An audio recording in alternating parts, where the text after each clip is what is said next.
Hi, I'm Andy with Build a Bath. Today we are going through the process of what it takes to build a proper poured pan. We've done a lot of research in the past online of different methods. Really feel it's important to show the way we're doing it here at Build a Bath with the poured curb process and not a wooden curb process.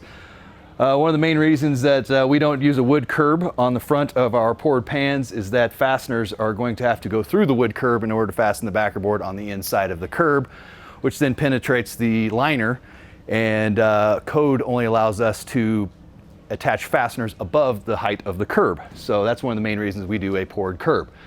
But one of the challenging parts of a poured curb is going to be calculating the height of what your poured curb is based off of the size of your shower.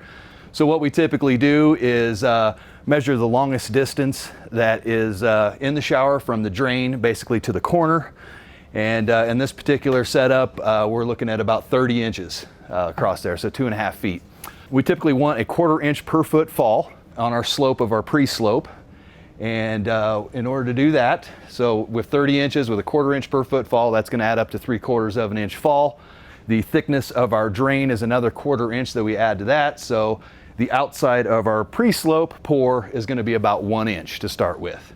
After we do the pre-slope, we're going to put the liner into place, and after that we pour the second pour, which is about 1.5 inches thick on top of that.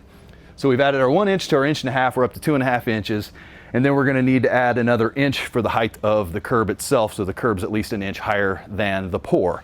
We don't want the curbs to be so tall that our customers have to make a huge step over the top of them. We want to kind of keep them minimal, but we have to have enough their height between the curb and the pour itself in order to keep the water inside of the pan. So we have our 1 inch for our pre-slope, our 1.5 inches for our second pour, and our 1 inch for the height of the difference between the second pour and the top of the curb, which is going to be a total of a 3.5 inch tall curb. In this case, makes it nice and easy. We just add a 2x4 to the front here.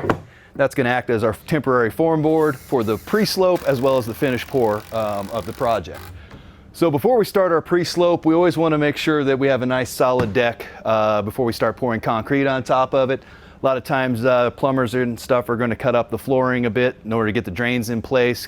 Could have a little bit of a shifty subfloor. So we always want to make sure we have a nice solid subfloor.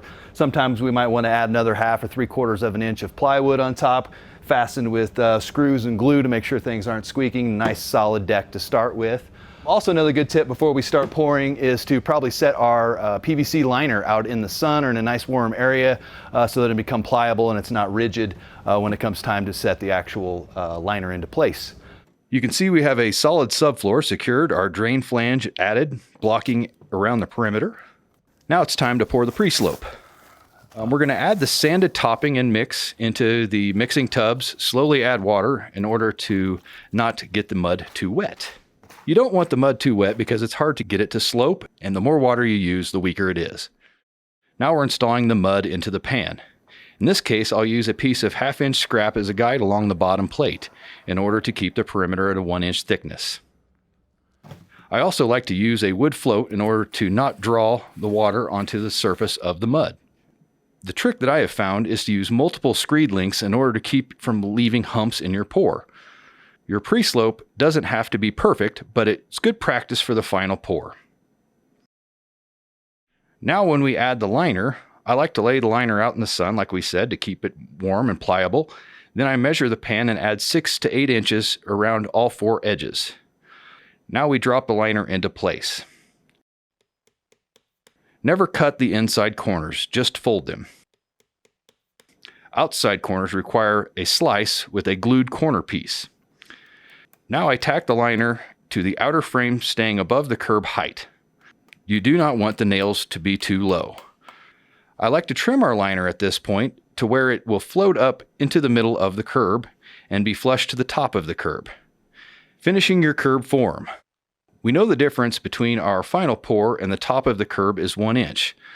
So we need to rip a piece of lumber down to 1 inch. I like to make my curbs about 3 inches wide. By the time we add tile to both sides, it should be closer to 4 inches wide.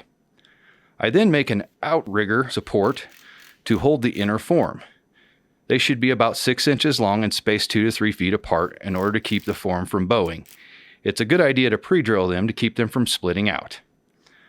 Securing the liner to the drain. First, I carefully cut the inner circle of the drain around the bolt holes, making sure not to drop the bolts into the drain. Now I like to add a bead of silicone under the liner as added protection barrier. Now we bolt down the liner flange, but carefully not to drop the bolts into the drain. It's easy to do. I draw an 1.5 inch control line around the perimeter to give a good start. Then I screw in the rest of the drain, bringing it to our 1.5 inch height. It's a good idea to tape off the top of the drain to keep it clean. The final pour. We repeat the same process as the first pour, mixing our mud and adding water slowly, building up our perimeter first to the control line. This is a good time to break out your level and be sure the outer edges are level. This is important for when beginning the starting of the setting of the tile and to eliminate any dips along the edge. Again, use the multiple screed links to prevent humps and make sure the screed isn't riding up and leaving a low spot around the wall. Then pack mud between the outer form and the liner, leaving it roughly in the middle of the curb. Fill the curb to the top and run your metal pool trowel under the inner form in order to not get the pan pour too thick. Once you are confident in all of your elevations, you can smooth it out a bit with your pool trowel. The next day I like to leave my forms in place as I begin to apply the backer board in order to protect the green curbs from getting damaged. Once I remove my forms, it's likely to be simple imperfections from the form boards. You can easily correct this with the thin set before applying tile. After our final pour, we are going to add our 1/2 inch go board around the perimeter, leaving it 1/2 inch above the finished pour. We do not want to set our backer board directly onto the pour because water can slowly wick up through the backer board over time, causing it to deteriorate. We fasten all of our backer board with zinc oxide coated screws to schedule. Once we've done that, we add mesh tape to all the corners and seams and apply a layer of thin set mortar to seal everything up watertight. We also cover our screw holes with thin set mortar in order to continue keeping the watertight shower basin. All right, so that's that. We've just completed the poured pan. We've done our pre-slope. We've taken care of the liner, made sure all fasteners are above the curb height. Done our second pour, everything sloping to the drain about 1/4 inch per foot. For now, we're going to leave our form boards in place overnight, let things cure up nice and solid before we pull those off. After we pull our form boards off, that's going to give us a nice place to lay tile on the inside edge without any fasteners penetrating wood or anything like that could possibly cause a leak. We will unscrew our drain just about another 1/8 or so of an inch to accommodate the thickness of the tile.